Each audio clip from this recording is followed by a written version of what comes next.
Got ourselves team one together with Kobe on that team as the Og under the wing of a dragon. I love that set. It looks so good.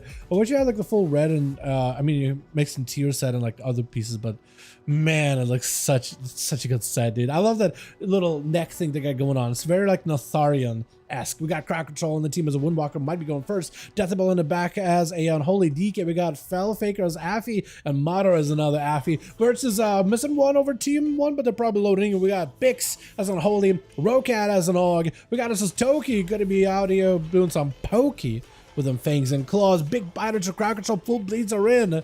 And we got Var over in the back, just in an egg. We got Var, the Eggman over here, with big spinning crane kick, big damage out of Crowd Control either way. Toki able to chain this up. Thorns to follow. Crowd Control maybe in a bad spot. Maybe looking at her Karma. Massive bite. Oh, Karma! Big bite. Oh, Toki taking huge hits though. Wait, is that Karma gonna last though? Hold on, I'm watching your health. Karma lasting. Karma still holding strong. Toki lift that. That was so nutty.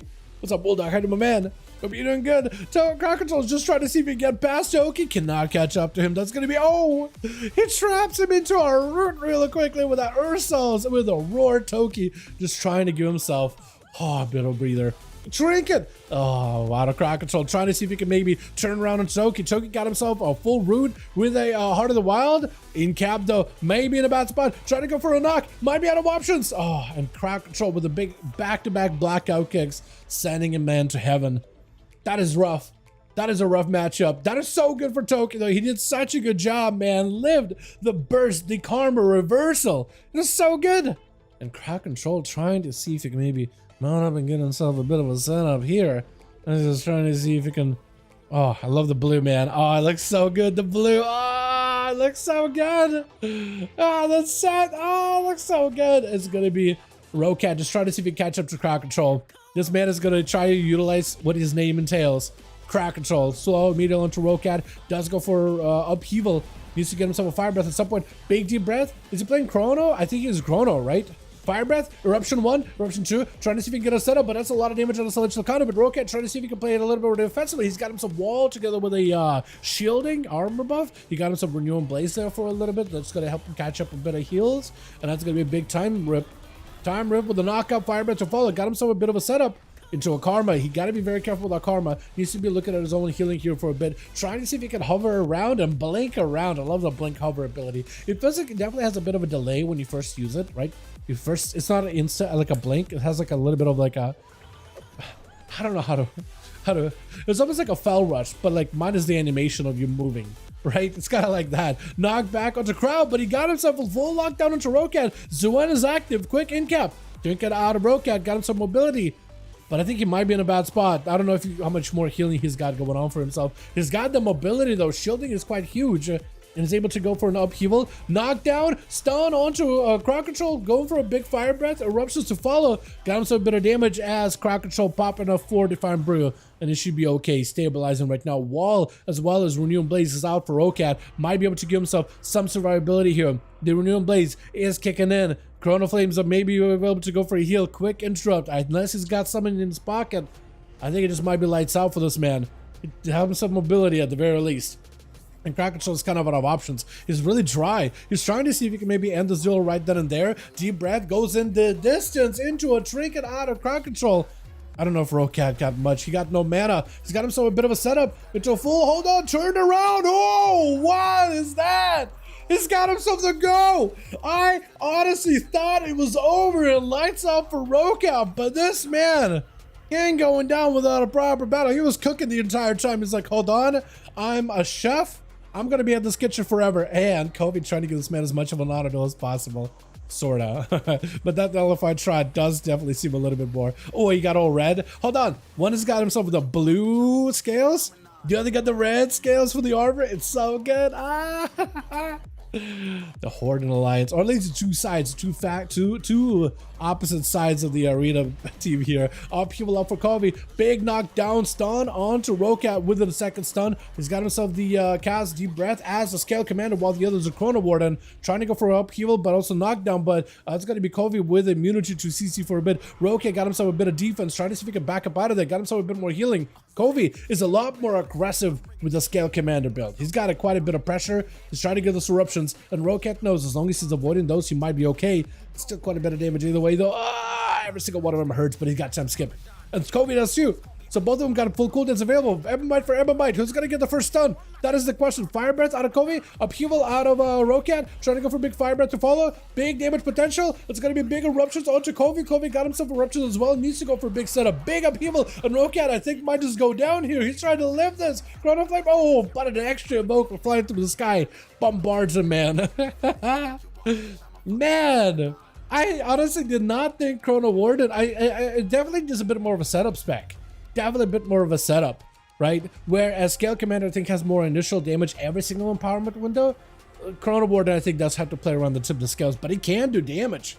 Quite a bit, too. Like, surprising amount. Bix should be able to tear apart the Evoker fairly easily, I think, unless Kobe got some kind of a play in him. But like 5 minutes into the match, dampening being as high as it is, there's only so much you can do. Got himself a bit of healing, quick stun, big eruption, maybe some kind of a setup. IBF out for Bix. He's reducing quite a lot of this damage. The wall out for Kobe. Got himself a bit of shielding, looking for recovery. Being a scale commander, you're not as survivable. You're more offensive than defensive. Trying to see if you can go for a quick breath. Eruption to follow, get interrupted. I think he just lights out, yeah? Oh, he's still alive. He's somehow kicking. I don't know how he's doing it. I don't know how he was doing it there. Man. So there's a bit of a difference between the two Evoker specs, that's for sure. Is it going to be Fellfaker next? It is Fellfaker as a not unholy, Affliction Warlock. I think trying to go for a Mortal in the opener, right? Is that what that was? As long as he can get some dots on the slow one to Bix, he'll be fine. Look at that slow animation, by the way. It's kind of good looking. It's kind of good looking. Full Soul Rod does go for the juke real quickly. That's going to be wall available and everything. He's got himself proper setup. And he's got himself the full... Oh, dude, the animation. Oh, it looks so good. But I think he might just die here. Big drain. He's got himself full haste buff. Look at that demonic form that he's got going on. Oh, my goodness. But I think he might just go down either way, though. Quick kick by Bix. I think he might just end up taking him out. Oh, that is so rough. He's playing the... what is it? The... What kind of a Warlock is it? The Hellcaller Warlock? Yeah. Is that the animation for it? They added that. That's new. That hasn't been in the game before. That's new, I think, as of this build or last week's build. I'm not even sure. But Bix trying to see if he can get away from Deathabell. That is going to be a bit of a difference here between two Death Knights. Bix is behind on cooldowns and healing, so I don't know how much he was going to be able to survive, but he's definitely going to give it a best shot. He can at 35% dampening. Stun on Deathabell, goes in for a trinket, got himself plenty of damage, got himself the swarm. That is a Sin Land Unholy Death Knight of Deathabell versus the Ride of the Apocalypse Bix. So they're going to try to see if they can get a one-up over each other. That is going to be a lot of self-healing by Deathabell. That Vamp Strike does percentage healing. Not a lot, but you can get a bunch of those Scourge Strikes back-to-back, or Vamp Strikes rather, during that full pet window. And that's going to also empower all of your dots, and you get to consume them, and that's initial burst damage onto Bix. That also does do healing for Deathabell too.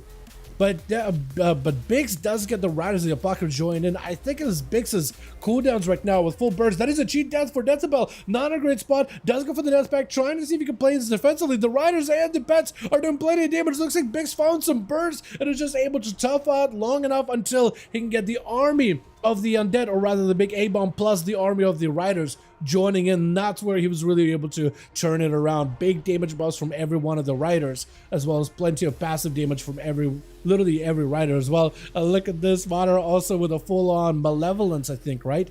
I think that's the buff. Gives a big haste buff, pumps up their dot, and that makes it a little bit stronger. Lockout onto the Warlock for a second. Got him some full dot 6 into Bix, and Bix does not have AMS, but he does have a dome down. And that's going to be the Warlock trying to see if he can walk him out of the dome. He does have gate, so it should be able to use the gates to hopefully reposition. Succubus CC, are you still dotted with a Succubus CC?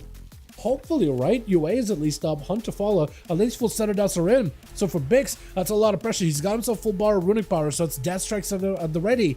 A moderate just needs to find a way to escape the guy. Does go for the big gate, escaping from him for a second while AMS is active. And he might have something here. You just gotta live.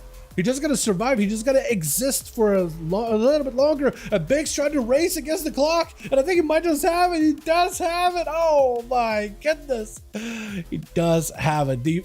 I get it. Okay, this screen, this title screen is all over the place. It says CV got 5 kills. What? Okay. I don't even know who got the most amount of kills there. I literally can't trust the game anymore. So I'm gonna have to look back through it. But that was awesome, dude. That was great.